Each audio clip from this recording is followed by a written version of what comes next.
إن الحمد لله نحمده ونستعينه ونستغفره ونعوذ بالله من شرور أنفسنا ومن سيئات أعمالنا من يهده الله فلا مضل له ومن يضلل فلا هادي له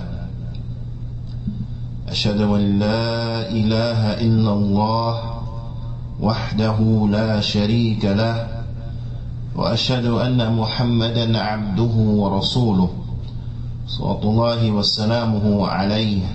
أما بعد، يا أيها الذين آمنوا اتقوا الله حق تقاته ولا تموتن إلا وأنتم مسلمون. يا أيها الناس اتقوا ربكم الذي خلقكم من نفس واحدة وخلق منها زوجها وبث منهما رجالا كثيرا ونساء واتقوا الله الذي تساءلون به والأرحام إن الله كان عليكم رقيبا. يا أيها الذين آمنوا اتقوا الله وقولوا قولا سديدا يصلح لكم أعمالكم ويغفر لكم ذنوبكم ومن يطع الله ورسوله فقد فاز فوزا عظيما.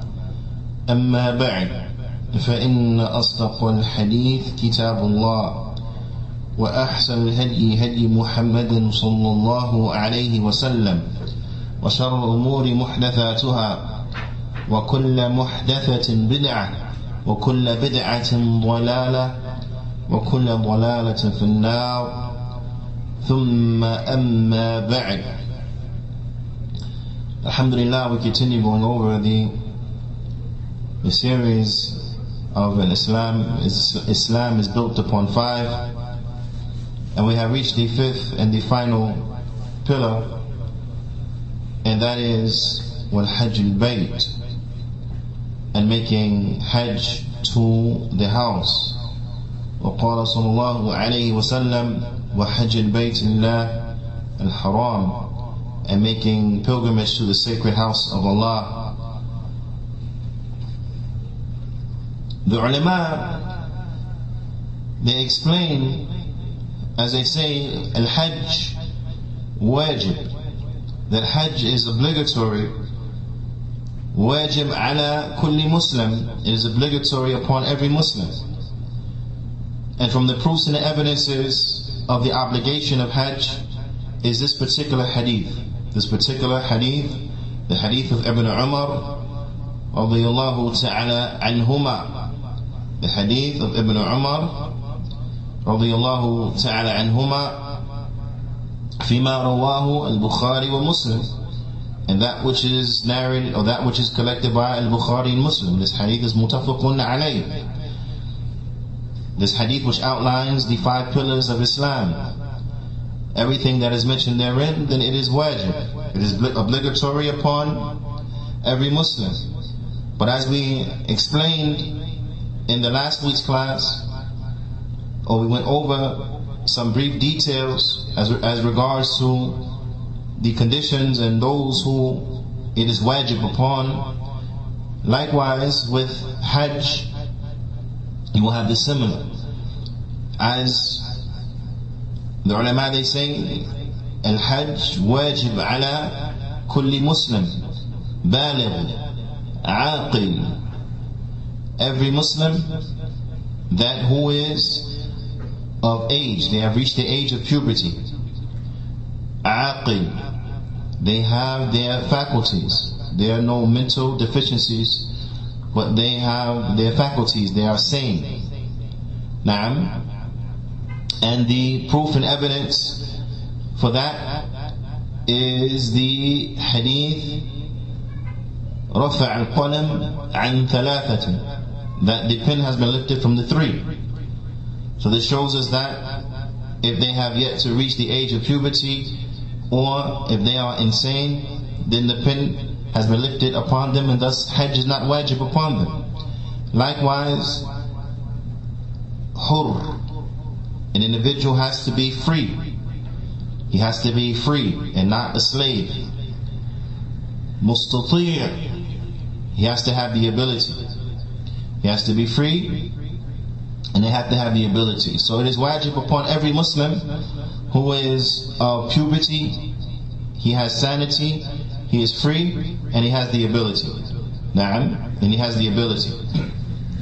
Inshallah ta'ala, we'll talk a little bit about what it means to have the ability in a very brief manner, bi'idhnillahi ta'ala.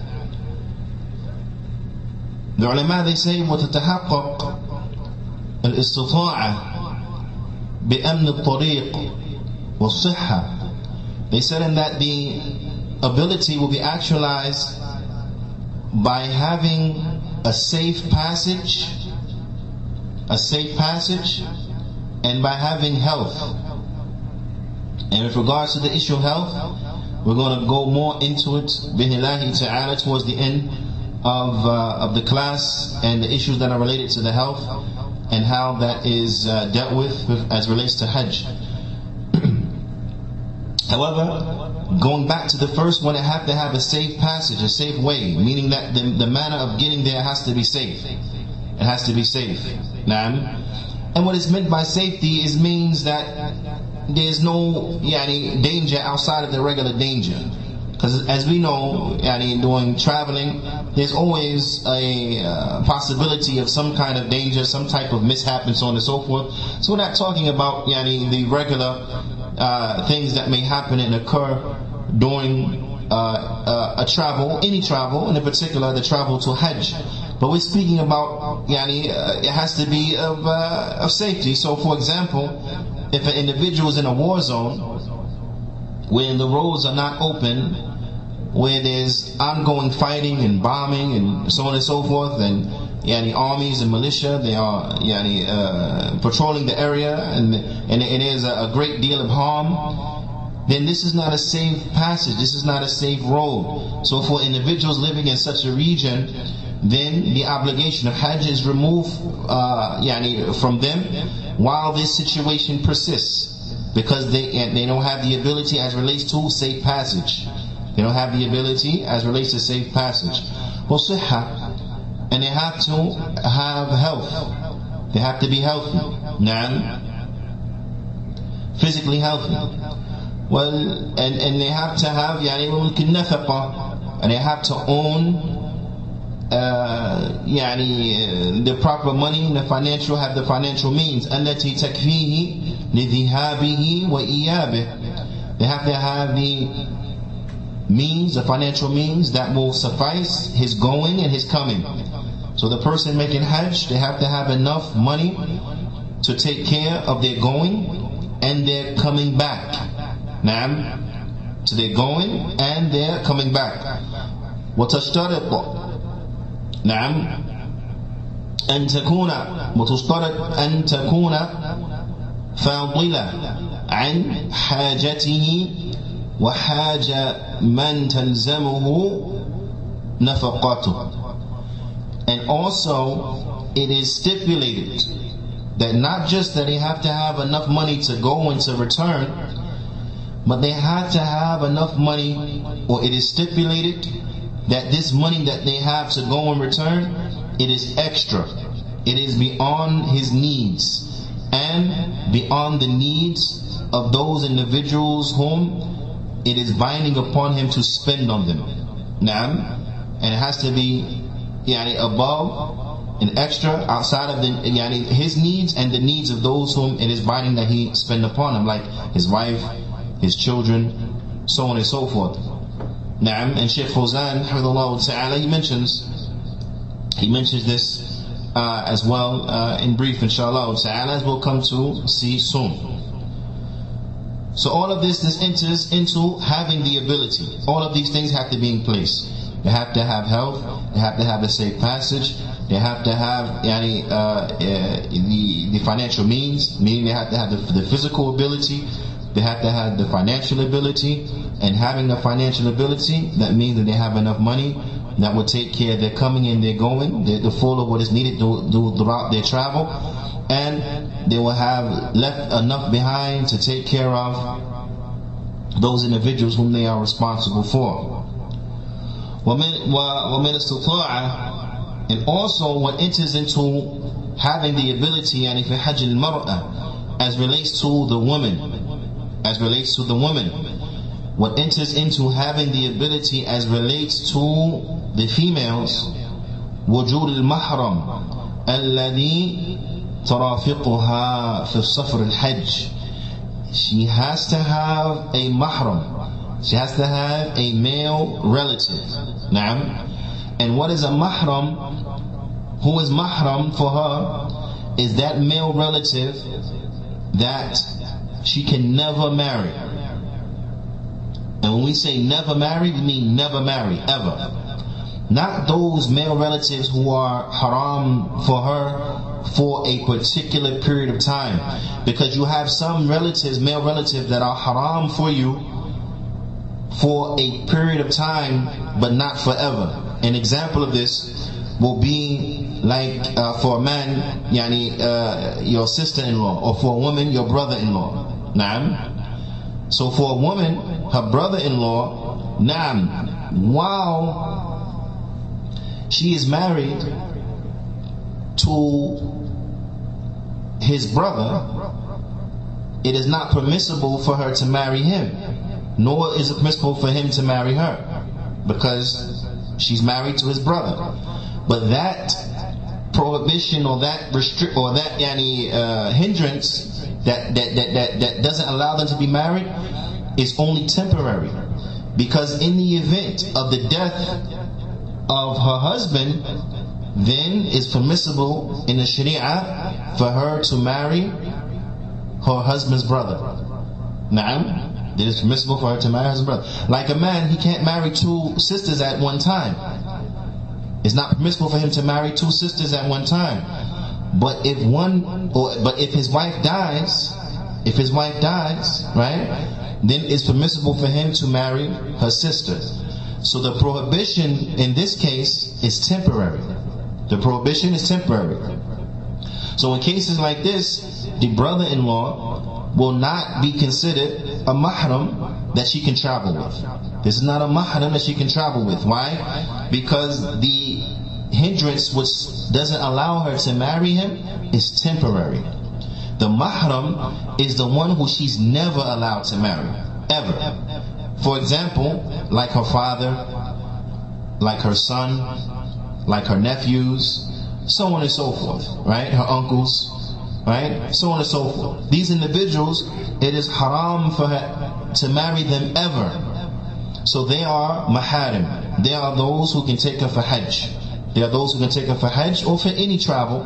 They are those who can, that she must travel with one of them. Naam. The ulama, they say لأنه لا يجوز لها السفر للحج ولا لغيره بدون المحرم. They said because it's not permissible for her to travel to hajj or for her to travel to other than hajj without a mahram. She's not allowed to travel, period, without a mahram. نعم. وهذا لقوله صلى الله عليه وسلم, and this is according to the statement of the Prophet صلى الله عليه وسلم, because a person may say, well, وَمَا الدَّلِيلِ, and what is the proof and what is the evidence here? نعم. وَمَا الدَّلِيلِ, الدليل قوله صلى الله عليه وسلم لا تسافر المرأة إلا مع ذي محرم, حديث صحيح رواه البخاري. The proof is a statement of the Prophet ﷺ that a woman does not travel, right? Or a woman cannot travel except that she has with her a mahram. A woman is not allowed to travel except that she has with her a mahram. Na'am. And this hadith is authentic and has been collected by Imam al-Bukhari, and it's from the hadith of Ibn Abbas radiyallahu ta'ala anhuma. So as relates to the woman, then she has to have with her a mahram, even if she is physically healthy and she's financially stable, she has enough money to go and come, and it's from the extra and so on and so forth. Naam, she has to have a mahram. If she does not have a mahram, then she can't make hajj. It's not binding upon her in that state for her to make hajj. Naam. So if she's not married and she doesn't have any children that are old enough or any male relatives from the maharam that are Muslim, father's not Muslim, uncle not Muslim, and so on and so forth, then it is not wajib upon her in that state that she makes hajj. It's not wajib upon her. Once she has mahram and she still has the financial ability and she's still physically capable, then at that point it becomes wajib upon her. So from what it enters into having the ability is that a woman, she has to have a mahram. She has to have a mahram.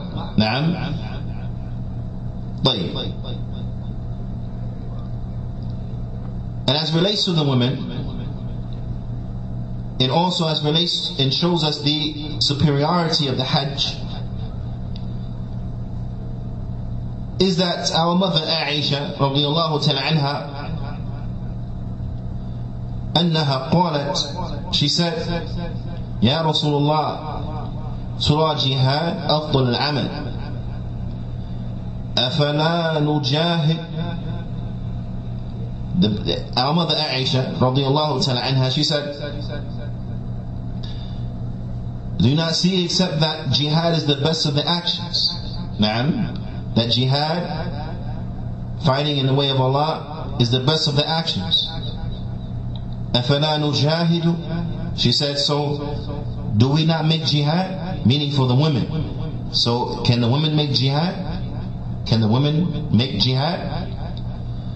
فقال النبي صلى الله عليه وسلم لكن أفضل الجهاد حج مبرور رواه البخاري.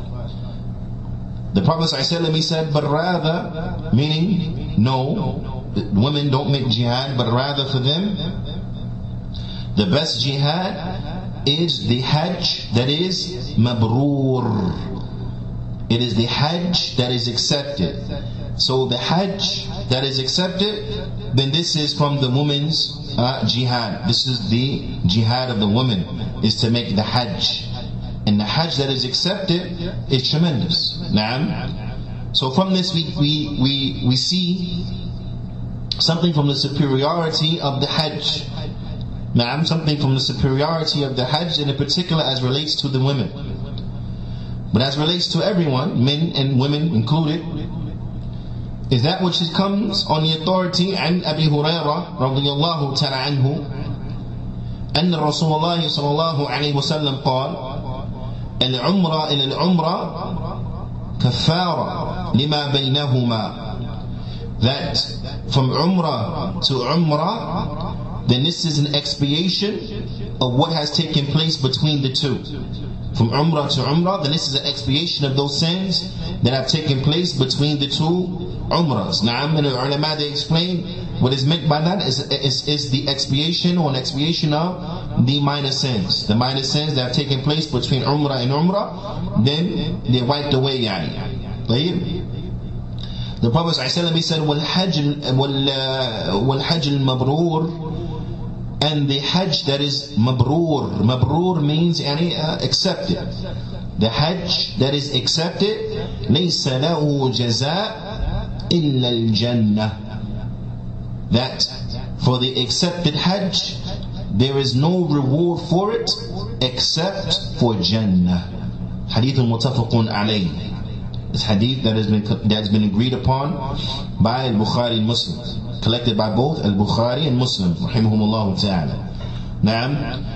So for the hajj that is accepted, then there is no reward for it except Jannah. So this shows us now from the superiorities of the hajj. From the superiority of the hajj is that hajj that is accepted, then its reward is Jannah. Its reward is Jannah. So hajj bila shak wa bila rayb is a great act of worship. It is a great act of worship. So I encourage myself and I encourage everyone to save money so that you're able to make the hajj and to make this a priority of your striving to earn halal provisions, so that you may steadily save and save, so that you may make the hajj. So that you may make the hajj. وقال العلامة الشيخ صالح الفوزان He says, وَالْحَجْ هُوَ رُكْنٌ الْخَامِسِ, that the Hajj is the fifth pillar min arkan al-Islam. It is the fifth pillar from the pillars of al-Islam. وَهُوَ لَا يَجِبُ, and it is not obligatory upon al-Muslim, the Muslim, إِلَّا مَرَّةً وَاحِدَةً فِي الْعُمُرِ. It is not wajib upon the Muslim to go except for one time in his life. So the Hajj is wajib upon the Muslim that has his intellect, that has reached the age of purity, that is free and has the ability. It is wajib that he go to Hajj, or that she go to Hajj once in their lifetime. Once in their lifetime. Naam. So Hajj is wajib for those who have the ability and they fit the conditions of what? That they have to go at least one time. They have to go one time in their life. This is not to say you can't go more than once. You can go more than once and have to tatawwu'. Naam. Voluntary, Hajj after, but this is after what? After you make the obligatory Hajj. The first Hajj is obligatory. Any Hajj you do after that, then it will be voluntary. والحج لغة, and Hajj, what it means in the Arabic language, القصد, it means to intend, to have an intention, intent. نعم. وشرعا, and in the Sharia, it means هو قصد البيت الحرام لأداء العبادة. It means to intend specifically to go to the sacred house to carry out worship. من طواف, from making tawaf around the Kaaba, circling the Kaaba, wasa'i, the running back and forth between Safa and Marwa, between Safa and Marwa, wuqufin bi'Arafah, standing on Arafah, wa mabitin bi Muzdalifa wa bi Mina, and spending the night at Muzdalifa and at Mina, wa rami lil jimar, and stoning of the pillars, the jamarat, stoning of the jamarat. فهذا الحج, and this is the Hajj, ركن من أركان الإسلام. It is a pillar from the pillars of al-Islam. وَنَظَرًا لِقَوْلِهِ شَاقًا, and this now we see some of the wisdoms for why the Hajj is only once in a lifetime. Al-Allama al-Fawzan, hafidhahullah ta'ala, he says, in looking at how it is difficult, or there is a degree of difficulty as relates to the Hajj. There's a degree of difficulty as relates to the Hajj. وَيَأْتِيهِ النَّاسُ مِنْ أَقْطَارِ الْأَرْضِ, and people come from all over the earth, from the furthest portions of the earth, from all over the earth, all over the globe. Minha Qarib, some places that the people that travel to make Hajj are close. Some places they're traveling from are close. Wa minha al-ba'id, and some places that the people are traveling to or traveling from to make the Hajj, then they are very far. They're very far. Naam. So because you have the people coming from all over the earth, some places close, some places far, and that there's a degree of difficulty as contained therein in this travel, فإن الله أوجبه على المستطيع بماله الذي عنده ما يكفي لسفره ذهابا وإيابا وعنده ما يكفي لأولاده وأهل بيته حتى يرجع. So but due to these reasons, then it has been obligated upon an individual to go once in his lifetime. Naam, obligated upon an individual to go once in his lifetime. Shaykh Fawzan, he goes on and he says that you have some people coming from far, some people coming from close, some people coming from far. So really Allah Ta'ala has made it obligatory upon those who have the ability to go financially. Those who have the financial ability and means to go. The one who has enough money to cover his travel, going and coming, or going and coming back, and he has enough to leave behind for his children and for the people of his household until he returns. So he leaves them with enough until he returns. And this is a very important point, and I want us to look at the legislation of Islam, the ladder and the spirit of the law of the Sharia. Is that, look, Hajj is a pillar from the pillars of Islam. It's wajib, right? It's from the 5 pillars of Islam. There's no doubt about that. There's a consensus amongst the Muslims. It's proof from the Quran, proof from the Sunnah, and it's ijma' on the obligation of Hajj, right? But with that, it is stipulated that an individual has enough money to go, come back, and he has enough money to leave behind for his family in his absence that will take care of all their needs until he returns. This is what is stipulated for Hajj. So when one reflects and he looks at the letter and the spirit of the law as relates to fulfilling the obligation of Hajj, this is an illustration of the misguidance of Jama'at al-Tabligh. Because Jama'at al-Tabligh, they'll tell people, you have to make da'wah, so leave your family, come for 40 days, make da'wah, and don't worry about your family, Allah will take care of it. So the person goes, he leaves his family, he don't have enough money to go where he need to go, and he don't have enough money to leave behind for his family. But with Jama'at al-Tabligh, they say, that's fine, that's okay, perfectly fine. That's fine. Huh? They say that's okay. You do that. You come with us, leave your family. But yet for they don't have no money, no nothing. So no bills are paid. No money for food is left and all that stuff. And Jama'at al-Tabligh, they say it's fine. Come with us. It's okay. This is a good thing you're doing. But now, how do we compare that to the Sharia? And what it tells us is needed and stipulated to fulfill one of the pillars of Islam. You see? Because to fulfill a pillar of Islam, you will say what? Then of course this is more important than going out with Jama'at al-Tabligh. Correct? Nah, there's no doubt about that. This is more important. Right? For those people who are confused. It's more important. For those people who are not confused, then we know it's not an option. Going out with them is bid'ah. So of course, we ain't gonna do no leave a sunnah for bid'ah. It's bid'ah. So going out with them is haram. Ala kulli hal, for those who are confused and those who think that there's some merit therein, reflect. Fulfilling a pillar of Islam is more important. But yet to fulfill that pillar of Islam, it is stipulated that you have to have enough money to go and to come back and to leave for your family in your wake.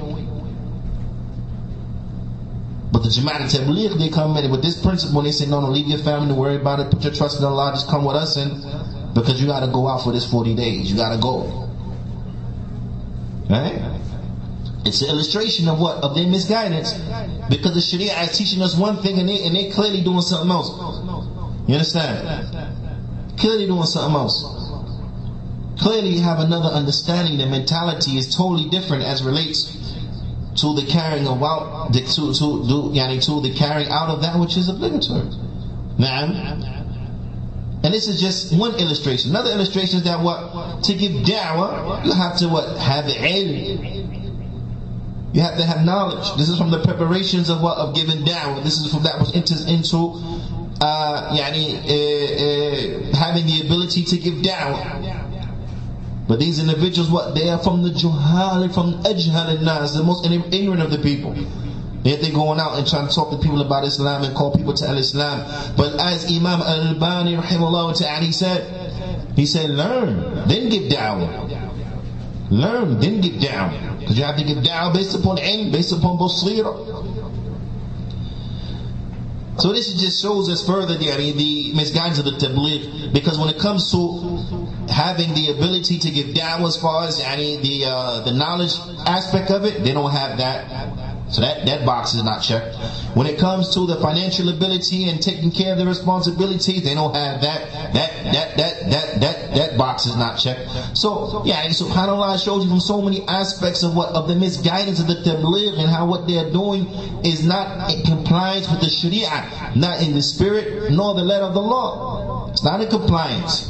Which is clear that what they're not getting that from the Prophet ﷺ, they're not getting that from the Sahaba, but they got that where? They got that from a Mubtadi'. They got that from a Mubtadi', and that's what they follow when they're doing is bid'ah. لأنهم مبتدعون, because they are innovators. Na'am, and as Imam bin Baz rahimahullah ta'ala he said they are to be counted from the 72 sects that will be destroyed. They are to be counted from the 72 sects that will be destroyed.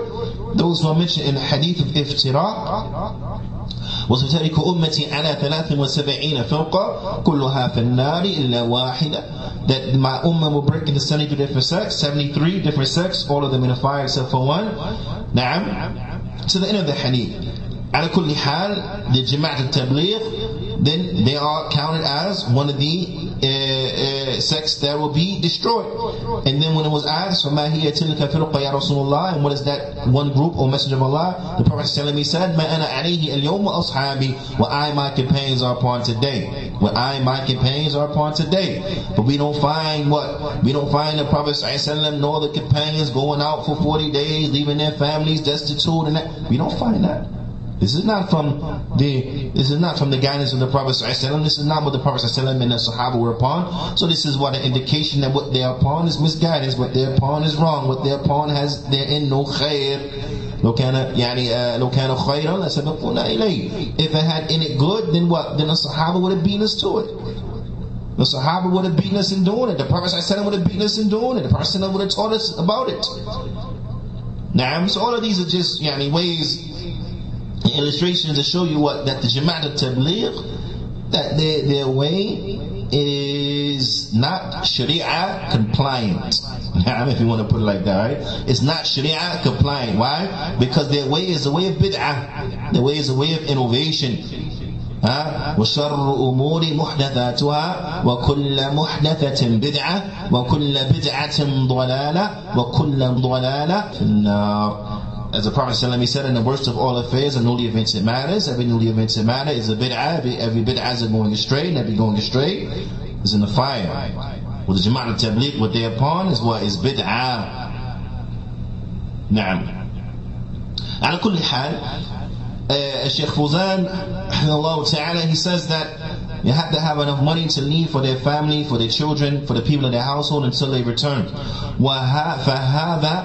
And due to this reason, يجب عليه الحج. فهذا يجب عليه الحج. So this one who has enough money for him going, his coming, to the end of it, right? He's of sound mind. He is healthy. If it's a woman, she has with her mahram, so on and so forth. Then this one, it is wajib upon him to make hajj. This one he has to make hajj. If he fits all the criteria, for the hajj, then he has to make the hajj.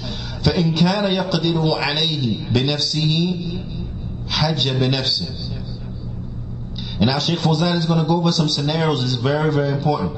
He said that if he has the ability to make hajj for himself, if he has the ability to make hajj for himself, he has the financial ability, he has the physical ability, right? Then he has to make the hajj for himself. He has to go for himself. وَإِنْ كَانَ لَا يَقْدِرُ عَلَيْهِ بِنَفْسِهِ وَعَجْزُهُ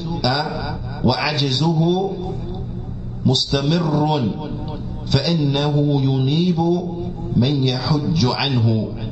So if he doesn't have the ability to go for himself, and that which impedes him is continuous and perpetual, then he will assign someone to make hajj in his stay.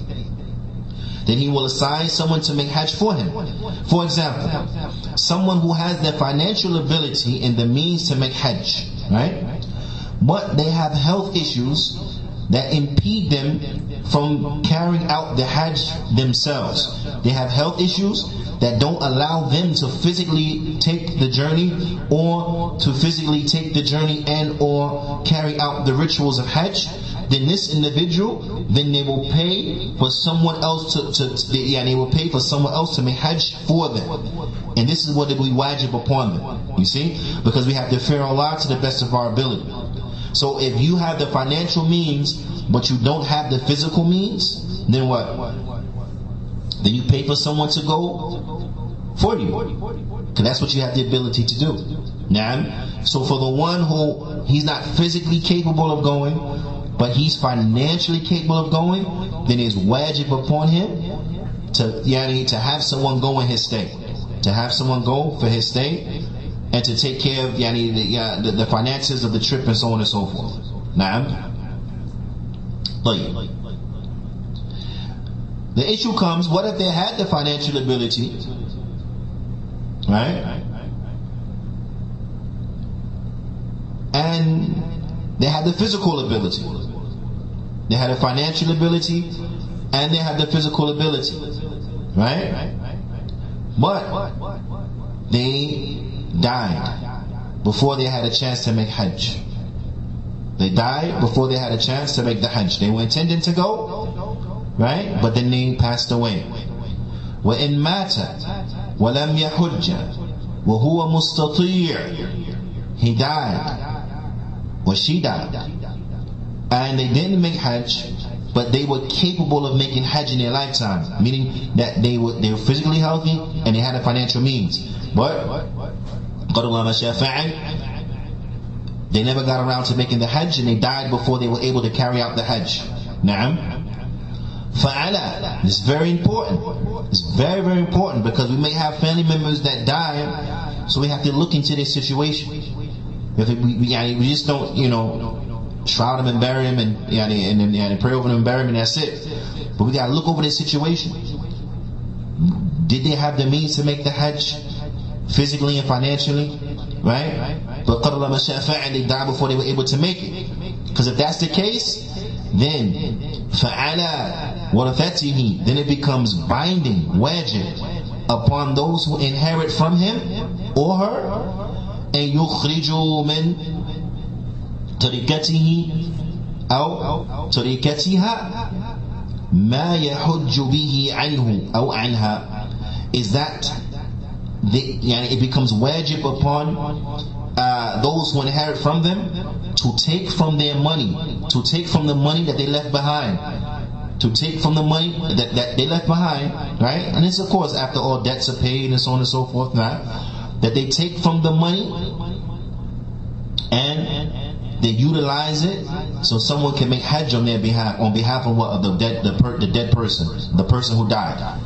This is what? If that person in their lifetime had the financial means and they had the physical means to make the Hajj, then it becomes wajib upon the family to take from the wealth that they left behind, and then someone go make Hajj for them, and then someone go to make Hajj for them. Now, the Shaykh, he says, لأن هذا ركن من أركان الإسلام. He said, because this is a pillar from the pillars of Islam, and it's just that important. That even if a person dies and they didn't get around to making the Hajj, but they had the means, and they had the financial ability, the ability to go, and they had the physical ability to go, Hajj is so important that someone still has to go on their behalf by taking the money out from the money they left behind to be inherited. Someone still has to make the Hajj for them. The Shaykh, he says, وَأَمَّا الَّذِي لَا يَسْتَطِيعُ. He said, but with regards to the one who does not have the ability, لِأَنَّ لَيْسَ عِنْدَهُ مَالٍ, because he has no money. The one who he didn't have the ability, or he does not have the ability because he doesn't have the financial means to make the Hajj, even though he may have had the physical strength and the physical means to make Hajj. He may have met all the other criteria, from having safe passage, from having the health, from being of age, from having intellect, from being free, and so on and so forth. But he did not have the financial means to make Hajj. The Shaykh, he says, فَهَذَا لَا حَجَّ عَلَيْهِ. Then this one, then Hajj is not obligatory upon him as an individual. It's not obligatory upon him as an individual. Why? Because he doesn't have the means. He doesn't have the means, or he didn't have the means. نعم. وإن كان يستطيع من ناحية المال. He said, but if an individual, he has the ability from the standpoint of finances, financially they have the ability, لكن لا يستطيع من ناحية البدن, but he doesn't have the ability as relates to his body. He doesn't have the physical ability. Naam, a person has enough money, but he doesn't have the physical ability. Then this individual, we have to look at his situation. We have to look at his situation.